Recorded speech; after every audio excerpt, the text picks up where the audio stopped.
મારી બહુચર ના રામ સાઉ સંખલપુર ની બહુચર આવી મળ્યા ને વગર નારો તો મારા અવતારમાં ખોટ પડે.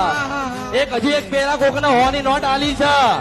મેં કોકને હોની નોટ આલી કીધું છે કે ડોશીના રૂપે મળો, દીકરીના રૂપે મળો, દેવીના રૂપે મળો.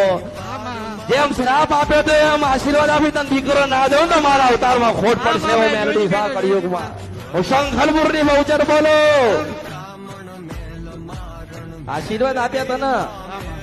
અરે તને વસ્તુ આલી છે, તને વસ્તુ આલી છે તો પછી લાલ લુગડે તને બાંધીને તને વસ્તુ આલી છે. તને કઈ જે તેવી તને વસ્તુ આલી છે. જ્યાં સુધી તારી પાસે રહે ત્યાં તારે દસકો રે. હું મેલડી છું. બતાઈ આપી મને. હા તને વસ્તુ આલી છે. એક કંકુ ચાંદલા કરજે, લાલ કપડા થી બાંધજે એમ કીધું તું. હા એટલે તને આલી છે. જ્યાં સુધી તારી પાસે રહે ત્યાં સુધી તું રાજા બનીને ફરે, તું બોલન બનશે. હું મેલડી છું કળિયુગમાં. મારી કાળકાના આશીર્વાદ આલ્યા છે તને. એટલે તારે સંભાળવાનું, તારે રાખવાનું, તારે જતન કરવાનું. એની સેવા કરે, પૂજા કરે, એને અગરબત્તી કરે, ધૂપ કે ધુમાડા હાલ. પણ મારી વાત સાંભળજે કે જે વસ્તુ તને આલ્યું છે ને, તને જે વસ્તુ આપી છે ને, કાળી 14 રાત્રે 3 ને 3 થાય એટલે ફક્ત ને ફક્ત હાથમાં રાખીને 5 વખત અગરબત્તી ધૂપ આલજે અને પાછું સેવા કે ગમે તે કોઈક સારી જગ્યાએ મૂકી દેજે.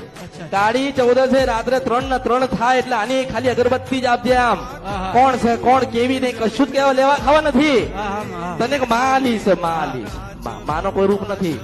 એ તો મૂર્ખા હતા જેને કીધું કે મેલડી આવી લાગે છે. હું નિરંજન નિરાકાર મેલડી છું આ કળિયુગમાં.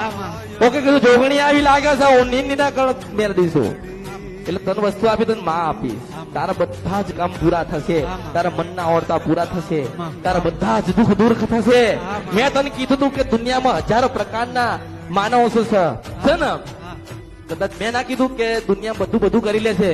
મારી નકલ ના કરીએ, મારી નકલ ના કરાતી. 1000 વર્ષ જાય ને, 1000 વર્ષ જાય તો મારી એક નકલ ના થાય. અમરતની મેલડી છો. જો કોઈ મારી નકલ કરી જાય ને તો મારા અવતારમાં ખોટ પડે. હું મેલડી છો. તમારી જેવું કોઈ નહીં.